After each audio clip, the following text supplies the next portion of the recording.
Olá, seja bem-vindo a mais uma aula. Hoje iniciaremos o módulo 2, segunda apostila, especificando sobre a liturgia, passando hoje sobre a liturgia. Lembrando que nós estamos na apostila número 2, né, no qual nós veremos liturgia, sobre a Santa Missa, sobre os sacramentos em si, uma aula especial sobre o pecado, para a gente adentrar então sobre os 10 mandamentos, sendo que cada uma das aulas são um dos mandamentos. Ok? Bem, hoje sobre liturgia. Vamos lá. Bem, existe uma coisa que deve ficar muito claro para vocês, é o seguinte: o que seria liturgia? Existe, como eu sempre falei nas aulas, geralmente eu tenho o costume de falar, existe um grande ataque à língua, no qual nós não conseguimos mais, nós não mais sabemos sobre os termos e aquilo que eles se referem, né?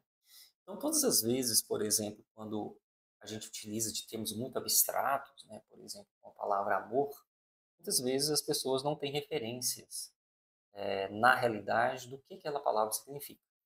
Isso causa um problema muito grande, porque a pessoa, se ela não tem referencial na realidade, ela não consegue agir.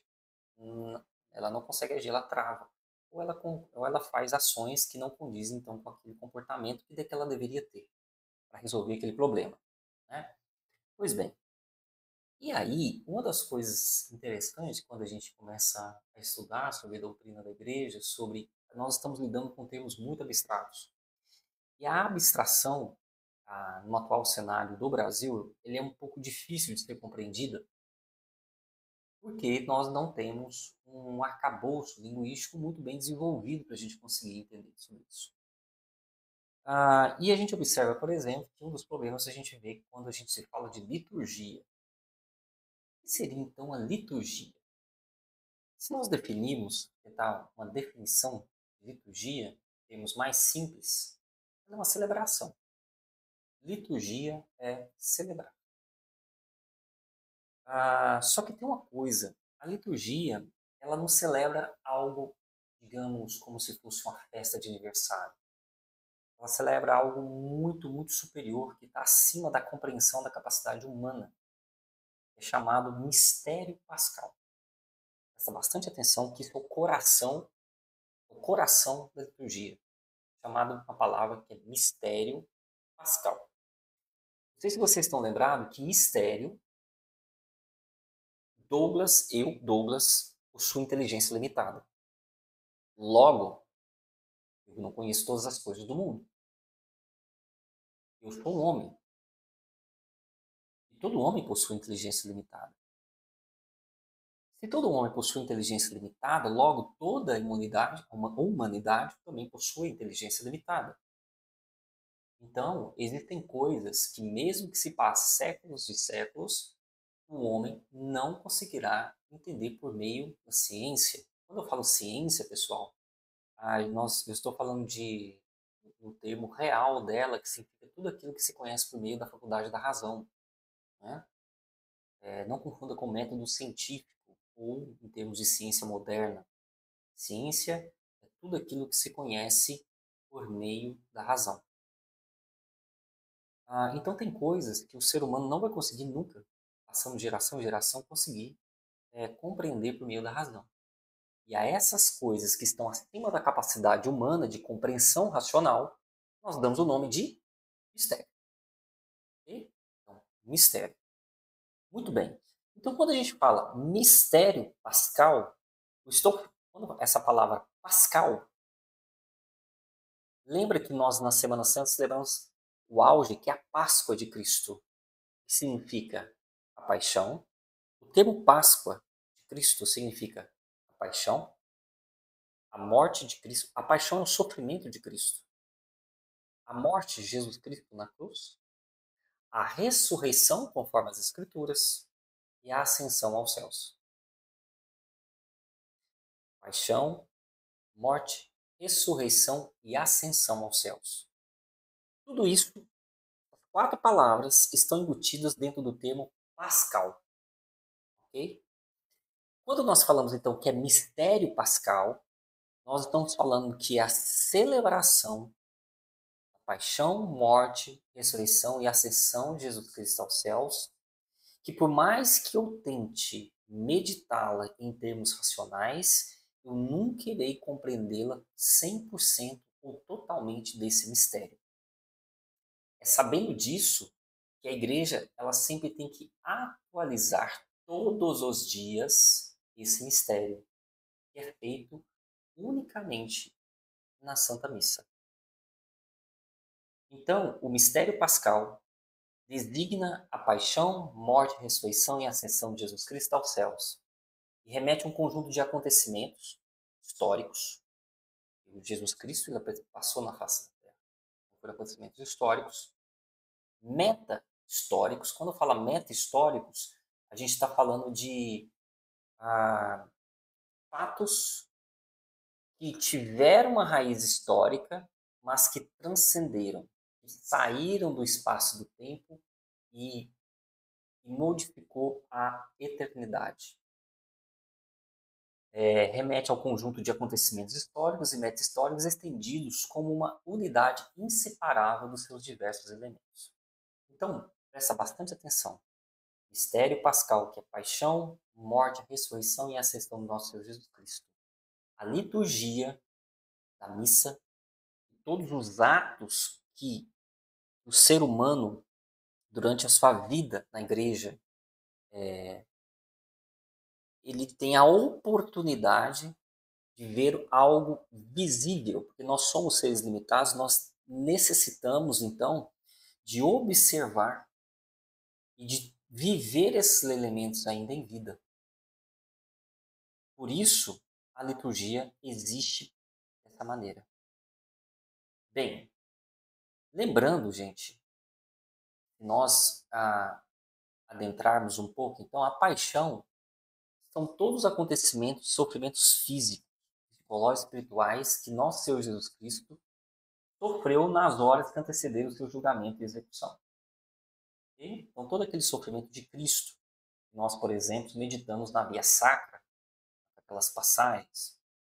Nós temos a morte. A morte é o momento em que Jesus Cristo experimenta a morte. Nós temos o processo de ressurreição, qual Jesus Cristo ele ressuscita, né, 3 dias após sua morte. E depois nós temos a ascensão de nosso Senhor Jesus Cristo. Aí você vem uma pergunta, tá, Douglas, então por meio do quê? Por meio do quê? Nós, então, tentamos alcançar esse mistério e viver ele. O ser humano, ele é um ser que, como ele está no espaço e no tempo, ele tem uma matéria, ele desenvolve ações. Por exemplo, caminhar é uma ação, ajoelhar é uma ação, rezar é uma ação, levantar é uma ação, e assim por diante. E ele também, Deus nos dá a oportunidade, então, de celebrar uma ação. E ela se dá por meio de vários ritos, sinais e símbolos que tentem, de uma maneira visual ou de uma maneira sensitiva, abarcar esse mistério da liturgia. Exemplo, quando nós estamos na Santa Missa, você observa que o padre, o sacerdote, o bispo, o presbítero, ele veste uma vestimenta diferente. Ele se cobre com uma vestimenta toda ornamentada. Essa vestimenta, ela gira em torno do mistério pascal. Ela tenta, por meio daquela vestimenta, dar a nós leigos, dar ao homem uma melhor compreensão desse mistério pascal. A mesma coisa acontece com o Círio Pascal, aquela vela grande, enorme, que fica lá em cima do altar, que é acendido no Sábado Santo, que antecede a ressurreição de nosso Senhor Jesus Cristo na Páscoa. Aquele é o símbolo da luz de Cristo. está abarcando o mistério pascal, paixão, morte, ressurreição e ascensão do nosso Senhor Jesus Cristo. Quando você vê, por exemplo, o sacerdote com turíbulo é aquele vasinho pequeno que com incenso, que incensa o altar. Aquilo significa o mistério, aquela ascensão, aquela incensão do altar. Então, existem vários ritos, várias fenômenos, vários materiais, vários símbolos que tentam e giram ao redor do mistério pascal. E quando esses símbolos, esses ritos, são voltados para Cristo, nós estamos então diante da liturgia. A liturgia, por meio dos seus ritos, dos seus símbolos e de seus sinais, remetem ao mistério pascal, à celebração do mistério pascal. E isso é liturgia. Então, e é algo muito interessante, uma missa muito litúrgica significa que cheio de ritos, de vestimentas, a liturgia, ela está presente no canto. Por exemplo, se você for pegar um canto gregoriano, um latim, ou, por exemplo, quando você, às vezes, você participa de uma missa tridentina, ou, às vezes, você participa de uma missa, talvez, da Nova Ordos, uma missa nova, mas extremamente bem rezada, onde, por exemplo, os leigos, quando falam o nome de Jesus Cristo no credo, eles fazem isso. Olha para você ver, quando nós, por exemplo, nós fazemos uma vênia, quando escutamos o nome de Nossa Senhora durante a oração eucarística, nós fazemos uma vênia, né? Um culto de dulia, né? Nós fazemos essa vênia aqui. O ato de inclinar, o ato de ajoelhar, ele tem um significado dentro de si. Ele tem esse significado. E esse significado, ele abarca um significado que transcende o próprio ato. Não é simplesmente ajoelhar por ajoelhar. Eu ajoelho e o meu ato, por exemplo, de fazer a venda para Nossa Senhora, ele tem um sinal dentro daquilo ali. Não sei se você observa. Então, muito do que a comunidade está ao redor ali, uma comunidade litúrgica, ela sabe o poder, ela sabe o que é a missa, ela sabe o que é a liturgia e o respeito que você tem pela liturgia. Por isso que hoje nós vemos muitos escândalos litúrgicos, porque as pessoas padecem por falta de formação, não sabem o que é liturgia. Aliás, não sabe o que está acontecendo ali no altar, não sabe qual é o milagre da transubstanciação, assim por diante. Não é? Pois bem. Então vamos adentrar mais no nosso tema, de acordo com o que o compêndio da doutrina, o compêndio do catecismo, fala para a gente. Okay. Olha só. Então, a liturgia é a celebração de Cristo, em particular, o seu mistério pascal. Paixão, morte, ressurreição e ascensão do nosso Senhor Jesus Cristo. Na liturgia, então a gente está dentro da liturgia, tá fazendo ela. Quem deu a autoridade de fazer a liturgia? Jesus Cristo. Mas qual que é o aspecto de Jesus Cristo que deu essa autoridade? A função sacerdotal de Cristo. Cristo sacerdote. Na liturgia, pelo exercício da função sacerdotal de Cristo, a santificação dos homens é significada e realizada mediante sinais. E é exercido pelo corpo místico de Cristo, pela igreja, ou seja, pela cabeça e pelos seus membros, o culto público devido a Deus. Quem age na liturgia? Será que é o padre que age na liturgia? Será que é o bispo? Quem age na liturgia? Quem está fazendo ela se movimentar? Quem age na liturgia age o Cristo todo inteiro. Cristo totus. Totus, do latim, é totalidade. Christus é Cristo, né? Então, em Cristo como um todo, né? Na liturgia age o Cristo todo inteiro, cabeça e corpo. Como sumo sacerdote, ele celebra com seu corpo e a igreja celeste e terrestre. Lembra que nós temos a igreja celeste, a padecente e a militante? Toda essa igreja, ela está contida no ato da celebração litúrgica. Isto é, que em toda missa nós celebramos pelas almas. Nós pedimos a intercessão do santo. Então, na liturgia, todos esses ritos, eles focam, decorem paixão, mistério pascal, paixão, morte, ressurreição e ascensão de nosso Senhor Jesus Cristo. São essas 4 coisas. Não esqueça. Então tá. Por que é celebrada a liturgia celeste? Ó, presta bastante atenção.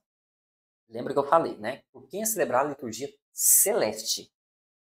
A liturgia celeste é celebrada pelos anjos e pelos santos da antiga e da nova aliança, em particular pela Mãe de Deus, pelos apóstolos, pelos mártires, por uma numerosa multidão que ninguém pode contar, de todas as nações, tribos, povos e línguas. Quando os sacramentos celebramos o mistério da salvação, participamos dessa liturgia eterna.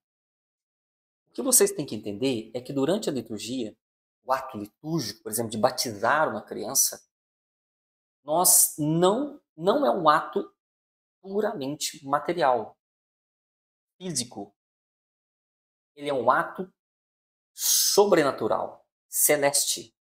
Nós antecipamos o gozo do céu aqui na terra por meio desses atos litúrgicos, esses símbolos e sinais. Ok? Por isso, então, que ele fala que a liturgia celeste é celebrada pelos anjos. Existe uma imagem muito interessante da missa, no qual, vocês pesquisarem, você fala assim, visão mística da missa. Vocês vão observar que existe todo um arcabouço de santos e anjos que acontece ali, é invisível a nós, ainda em vida, mas que acontece ali durante a celebração. Isso é a liturgia celeste. Outra pergunta, como é que a igreja na Terra celebra a liturgia? A igreja na Terra celebra a liturgia como povo sacerdotal, no qual cada uma atua segundo a própria função. Na unidade do Espírito Santo, os batizados oferecem sacrifício espiritual. Os ministros ordenados, são os padres, bispos, celebram segundo a ordem recebida para serviço de todos os membros da igreja. Os bispos e os presbíteros agem na pessoa de Cristo cabeça. Essa é a pergunta mais simples. Como é que a gente celebra? Nós celebramos por meio de nosso sacrifício, nós, batizados, oferecendo um sacrifício espiritual, certo? E os presbíteros, né, a parte eclesial, também por meio de um sacrifício, no qual age como Cristo, cabeça e pessoa. Tá? Como é que é celebrada a liturgia? A celebração litúrgica é tecida de sinais e símbolos, isso é claro, né? Cujo significado, que tem origem, quando é radicado, significa que tem origem na criação e nas culturas humanas, se esclarece nos acontecimentos da antiga aliança e se revela plenamente na pessoa e na obra de Cristo. Então, gente, a liturgia não é algo inventado agora. Ela está sempre presente. Exemplo, um ato litúrgico da época do judeu era o ato, por exemplo, de você sacrificar o cordeiro, né? E com sangue aspergir as casas, portais das casas. Certo? Então você sempre tem ritos. Se você for pegar as inúmeras religiões ou os inúmeros comportamentos, até de religiões primitivas, você vai observar que ali existem atos litúrgicos. Quando eu falo atos não litúrgicos, mas atos ritualísticos, não é? Então, por exemplo, nós pegamos aqueles filmes Dança da Chuva, quando tem índios que faz ao redor da fogueira e assim por diante. Bem, então o ser humano, ele carrega dentro de si esses atos, esses símbolos, né? Essa necessidade de fazer ritos, e esses ritos carregam um significado muito grande dentro deles. Ok? Pois bem, só que isso, os símbolos, os significados desses ritos, eles não são de agora. Eles advêm desde uma revelação que acontece no Antigo Testamento até agora.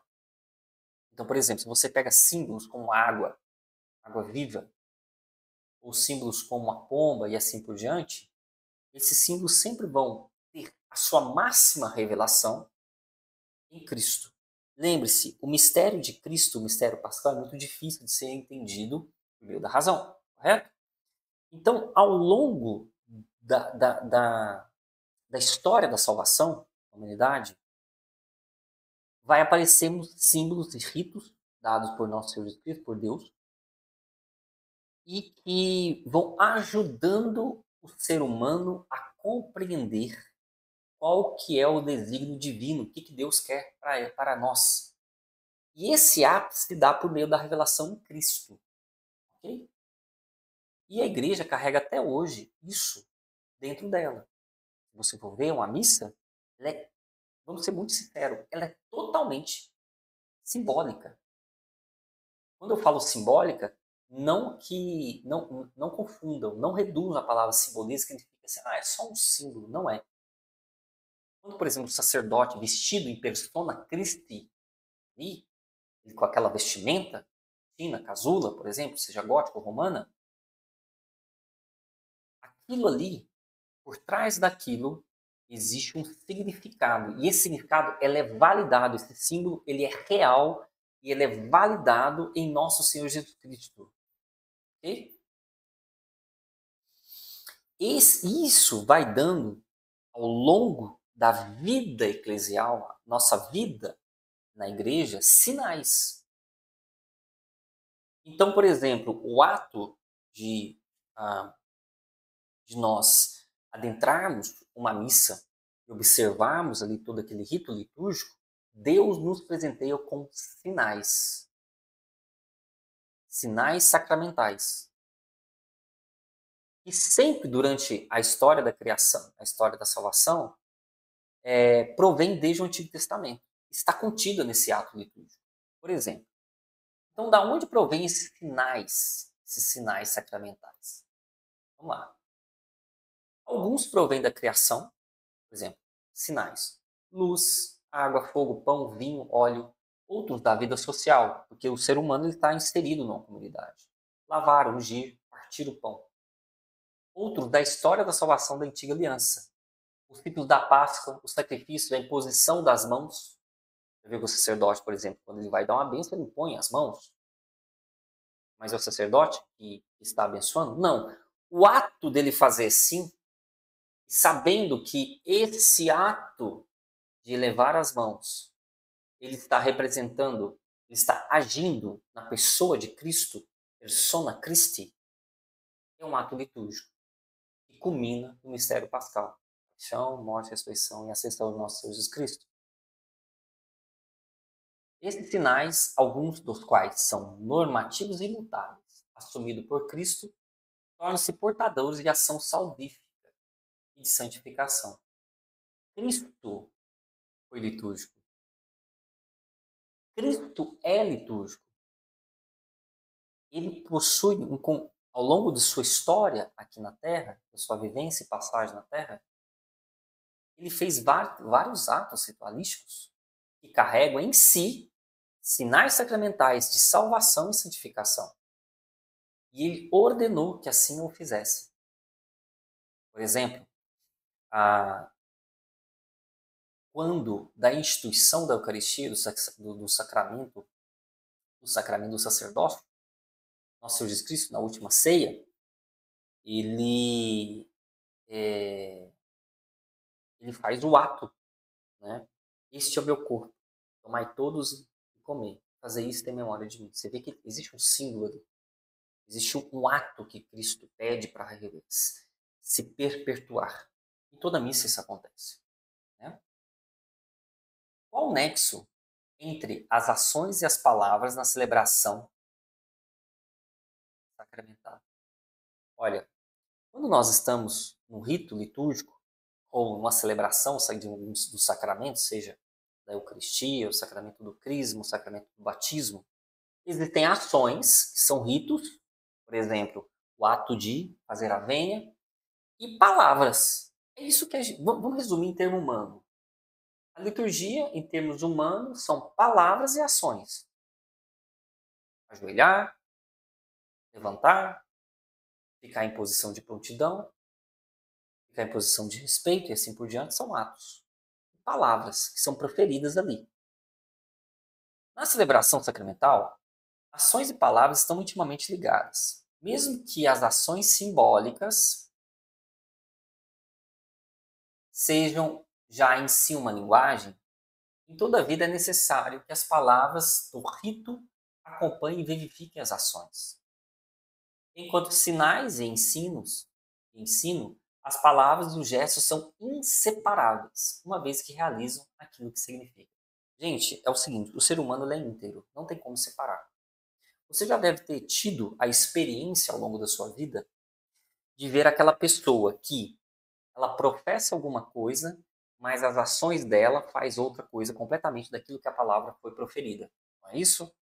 Aquela coisa do tipo, faço o que eu faço, faço o que eu digo, mas não faço o que eu faço. Porque as palavras, quando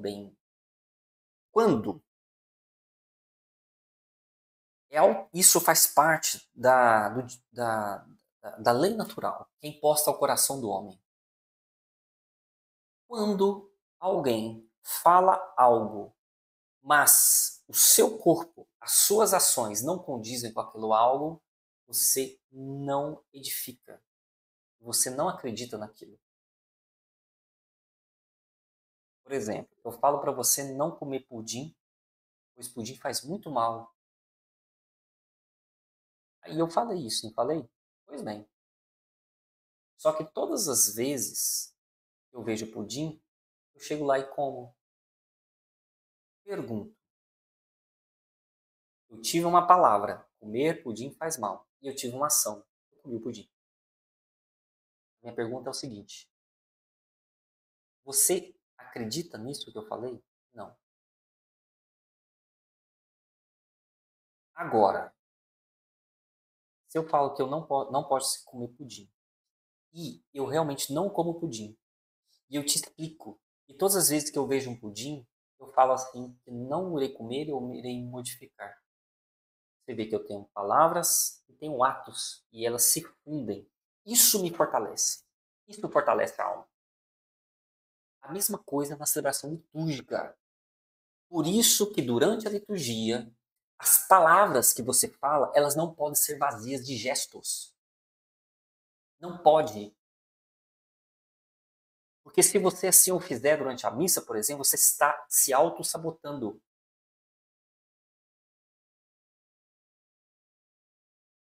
Você não está conseguindo dominar o seu corpo. Faça o seguinte, experimente. Em uma missa, qualquer missa, quando você estiver rezando o credo, preste atenção em cada palavra que você está falando. E quando você falar, creio em Jesus Cristo, seu único Filho, nosso Senhor, faça isso daqui, ó. Faça essa vênia. Faça essa latria, aliás. Ou quando estiver passando o Santíssimo, ajoelhe. Quando o sacerdote eleva a hóstia, o que você faz? Você ajoelha.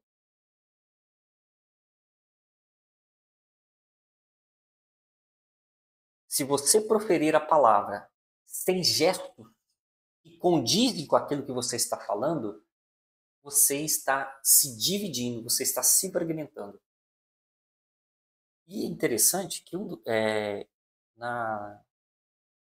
nos estudos de psicologia, não moderna, mas assim, quando você fala sobre grandes autores, as neuroses ou as doenças da alma, da psique, a mente humana, elas possuem uma forte raiz na fragmentação do homem. Ou seja, quando o homem ele pensa uma coisa, mas a realidade é outra, quando ele fala uma coisa, mas ele vive outra. Entende? Quando você é um só e você é íntegro, você tem posse de si mesmo, de todos os seus atos e ações, inclusive dos seus pensamentos, e elas se fundem. Por isso que a pessoa ela é íntegra. Isso é uma pessoa íntegra. Então a liturgia, ela precisa ser íntegra. Você precisa viver e vivê-la de modo íntegro. O que eu falo, o meu corpo tem que condizer com aquilo que eu falo e vice-versa. Se você fizer esse experimento de, de viver a missa de maneira mais adequada, dessa maneira, por exemplo, ou qualquer ato litúrgico, você vai sentir muita diferença na sua vida espiritual. Qual a finalidade das imagens sagradas? A imagem de Cristo é o ícone litúrgico por excelência. Tá? Não tem nada outra coisa a mais do que Cristo. Qualquer um que vier perto de você e falar assim, o católico, ele é idolatra imagem, sei que tem. Não, imagem você pega, quebra e compra outra. Tá? Agora, a imagem de Cristo, o Cristo em si, ele está no topo. Tá? Só ele a glória. As outras imagens que representam Nossa Senhora e os santos significam Cristo, que é nelas glorificado. Maria só foi santa pelos méritos de Cristo. São Bernardo de Claraval, um grandiosíssimo teólogo, só pelos méritos de Cristo. Todos eles apontam para Cristo. Elas proclamam a mesma mensagem evangélica. Todas as imagens proclamam a mesma mensagem evangélica. A Sagrada Escritura transmite através da palavra e ajuda a despertar e alimentar a fé dos fiéis. Vamos lá. Se você tiver prestado atenção nas missas, principalmente nas missas, você vai ver que existe um negócio chamado tempo litúrgico, cujo fundamento é o núcleo de todo o ano litúrgico que tem um cume uma Páscoa. E existe uma função. Qual que é a função do ano litúrgico? Você já viu que o padre se veste de verde, de vermelho, de branco, em alguns casos de preto, raro, de rosa, de roxo? Qual a função do ano litúrgico? No ano litúrgico, a igreja celebra todo o mistério de Cristo, a encarnação até sua vinda gloriosa. Nos dias estabelecidos, a igreja venera em especial com amor a bem-aventurada Virgem Maria, Mãe de Deus, e também faz memória dos santos, que por Cristo viveram e que eles sofreram e são glorificados. Vamos lá. Deixa eu abrir aqui um esquema para vocês. Muito bem. O que vocês estão observando na tela aí, no celular de vocês, no computador, aqui no YouTube, é basicamente uma simbologia na tentativa de resumir o calendário litúrgico, as cores do calendário litúrgico. Certo? Bem, o calendário litúrgico, por que precisa de um calendário? Porque, assim, se você for observar, a história de Cristo, em termos de atos que ele passou na Terra, e tudo aquilo que foi consequência para nós cristãos, é muito demorado para nós estudarmos tudo. Então, isso precisa ser adequado ao longo do ano. Por exemplo, nós celebramos Maria, Mãe de Deus, nós celebramos Pedro e Paulo Apóstolo, nós celebramos Jesus Cristo, Rei do Universo, a ascensão de nosso Senhor Jesus Cristo, o nascimento de nosso Senhor Jesus Cristo, o batismo de nosso Senhor Jesus Cristo e assim por diante. Não é? Então, isso se dá por meio de um reloginho, ele se dá no calendário litúrgico, é o que você está observando aí na tela. Se você observar, a setinha, ela começa logo aqui em cima. Quando que começa nosso calendário litúrgico? Nosso calendário litúrgico começa no preparo para o Natal, que é no advento, no final do ano. Aí, Douglas, então o calendário litúrgico, ele não condiz com o calendário civil, ele não começa dia 1º de janeiro e termina dia 31 de dezembro. Não. Ele começa com o advento, que são as 4 primeiras semanas que antecedem o Natal. Então, possivelmente ali em novembro, né? Dependendo do calendário civil, vai dar talvez a terceira ou quarta semana de novembro, terceira semana de novembro, por aí. Ali começa o nosso calendário litúrgico. E o que tem no calendário litúrgico? Primeiro o advento. Advento significa advenha. 4 semanas. Nessas 4 semanas, você vai ver, por exemplo, o padre e toda a vestimenta da igreja de roxo, lilás roxo. Significa apreensão, espera. Existe um terceiro domingo, que é o domingo da alegria. O rosa significa alegria. Depois, nós temos o branco. O branco significa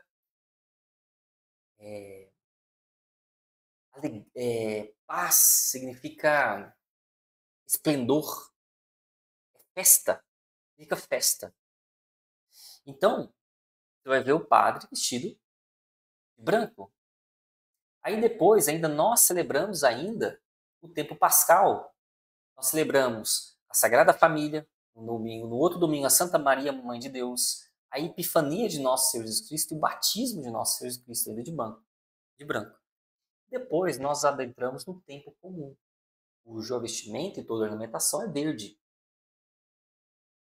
É verde.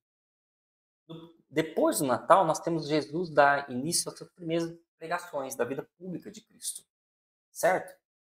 Aí depois, passa bastante tempo, nós começamos a celebrar o ciclo da Páscoa. Nós celebramos a Quaresma. 40 dias no qual o padre ele se veste, na maior parte das vezes, de roxo. E toda a liturgia da igreja, o vestimento da igreja está em roxo. Né? Existem alguns domingos cujo padre vai vestir de vermelho. Além do vermelho, ele significa, por exemplo, o martírio, o sangue. Tanto é assim, por exemplo, que o padre ele veste de vermelho no domingo de Ramos, na sexta-feira santa.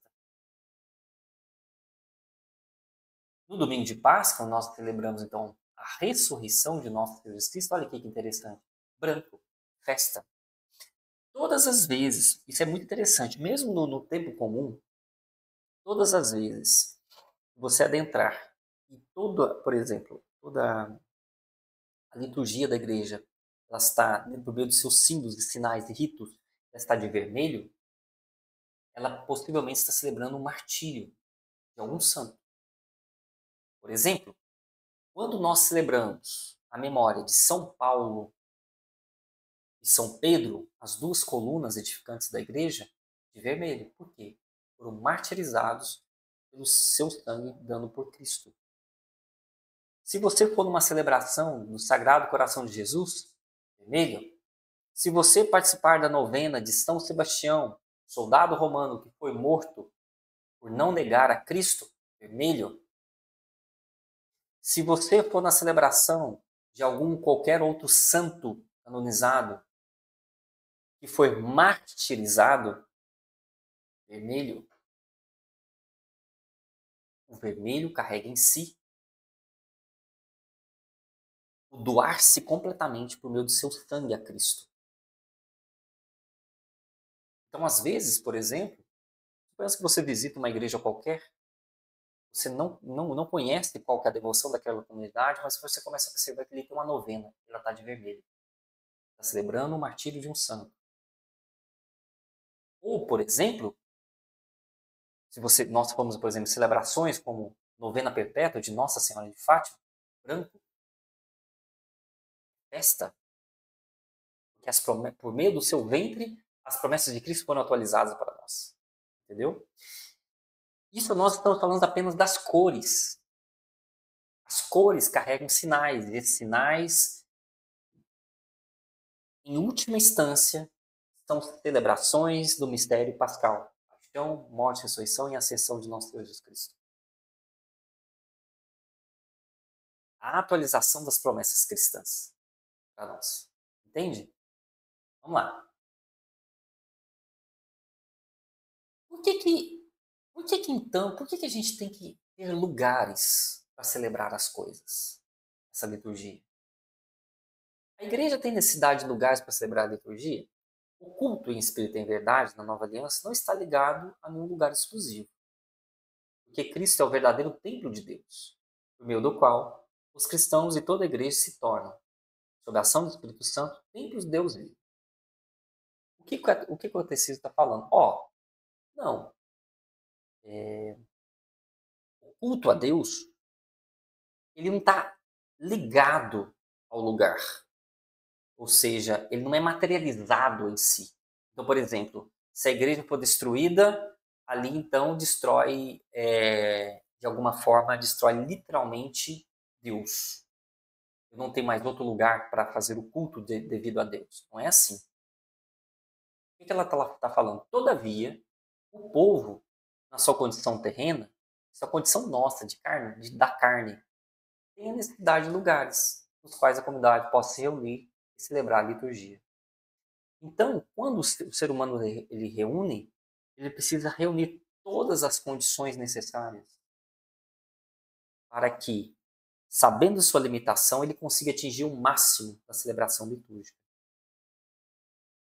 É por isso que a música ela tem que ser muito litúrgica e levar o povo a rezar. E inúmeras coisas. A vestimenta, o jeito que o padre porta, o jeito que os coroinhas, os acólitos portam, o jeito das suas vestimentas, o jeito da arquitetura da igreja. Tudo isso, quando reunido, ele te faz viver melhor ou viver pior a liturgia. O que são os edifícios sagrados? Os edifícios sagrados são a casa de Deus, símbolo da igreja que vive no lugar, e também a morada celeste. São lugares de oração no quais a igreja celebra, sobretudo, a Eucaristia e adora Cristo realmente presente no tabernáculo. Quais lugares são privilegiados no interior dos edifícios sagrados? Então, por exemplo, nós temos uma certa hierarquia de sacralidade. O ápice é o Santíssimo, onde está guardado o corpo e o sangue de nosso Senhor Jesus Cristo. Okay? Então, assim, são o altar, o tabernáculo, o lugar onde se guarda o Santo Crisma, então, que é o óleo, né? Então, é feito não só o São Desfer, mas também como Crisma, os óleos sagrados, a cadeira do bispo, a cátedra do presbítero, o ambão é onde é professado a palavra de Deus, a fonte batismal, o confessionário. Ali são coisas sagradíssimas. Agora, por exemplo, em termos de hierarquia, a gente não pode comparar o altar com um banco 60. Tanto é que todos nós estamos olhando para o altar. Okay? Importantíssimo, por exemplo, uma coisa que é muito litúrgica é, por exemplo, você, ao passar pelo altar, você reconhecer que ali é sagrado. O que você faz? Uma venia. Ou, quando o Santíssimo está exposto, ajoelha. Obrigatório. O seu corpo tem que condizer com as suas palavras. O ato tem que condizer com as suas palavras. Senão você vive a fé fragmentada. Bem, é por isso, pessoal, que a liturgia ela é importantíssima. E ela é necessária para que nós consigamos viver de maneira mais perfeita possível o mistério pascal. Porque nós somos limitados. Nós somos seres que necessitamos dos sentidos, das ações, do corpo para conseguir santificar ainda aqui na Terra e conseguir galgar os méritos de Cristo o mais cedo possível. E é muito importante você saber que a liturgia, quando, por exemplo, você tem um padre, ele pega um missal, se você pegar, tem um livro lá. Esse não é um livro que o padre lê, não é? Ele chama missal. Ali tem todas as falas que o padre fala. Além da fala, está descrito na rúbrica lá qual o gesto que ele tem que fazer. Então, por exemplo, quando o padre ele vai ele adentra ao altar, ele chega e ele beija o altar. Não é isso? Esse ato de beijar está escrito no missal. Ele precisa beijar. Aí vem um negócio que vocês têm que prestar atenção. Por isso, é necessário que você entenda de liturgia para saber quando aquele presbítero, aquele padre, está rezando de maneira litúrgica ou não. Okay? Você precisa saber o que é um ato litúrgico, uma missa litúrgica ou não. Por exemplo, o ato de bater palmas na missa. Você está celebrando o sacrifício de Deus, que é a coisa mais é o ápice da humanidade. É o ápice da humanidade. O ápice. Se o seu corpo, o seu ato, não resplandecer aquilo, você não está vivendo o que Deus pede. Ali na missa, por exemplo. Entende? Ah, Douglas, mas eu vejo pessoas agindo de tal maneira, ou padre agindo de tal maneira. Você está pecando por ignorância. Está pecando por ignorância. Por ignorância.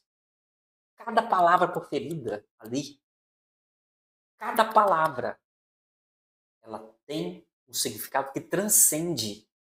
Não é simplesmente palavras jogadas ao vento. Então, o sacerdote, ele também precisa se portar. Ele precisa ser litúrgico, decorrente de formações, às vezes muito fracas, dos nossos padres, de alguns padres, aliás. Nós vemos celebrações muito pífias, humanamente falando, não litúrgicas. Não litúrgicas. E a falta de liturgia faz, como nós somos seres limitados, nós dependemos de sinais visíveis, de ritos, a fé revelada se enfraquece. Você não abre todos os caminhos necessários para que aquele entendimento do mistério pascal ele vai edificando ali na comunidade.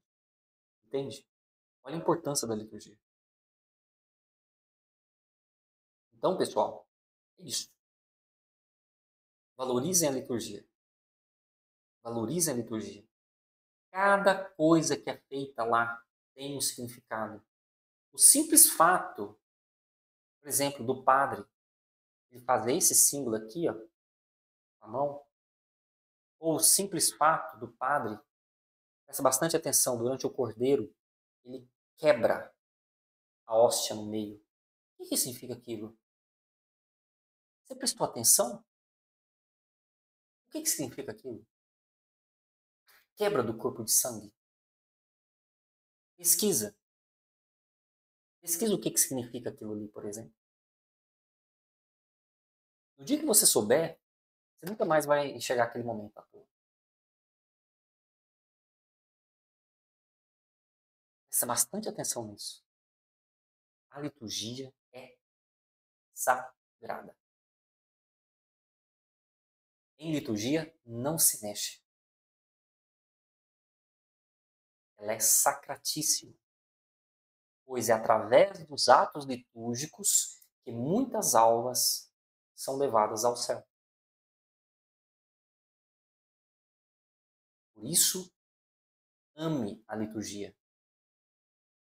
Ame a língua pátria da igreja, o latim, por exemplo. Valorize o ato litúrgico. E viva ele. E viva ele colocando o significado dele devido. Você nunca mais será um católico como antes. Acredita em mim. Pessoal, muitíssimo obrigado por assistir essa aula. Fiquem com Deus e até a próxima.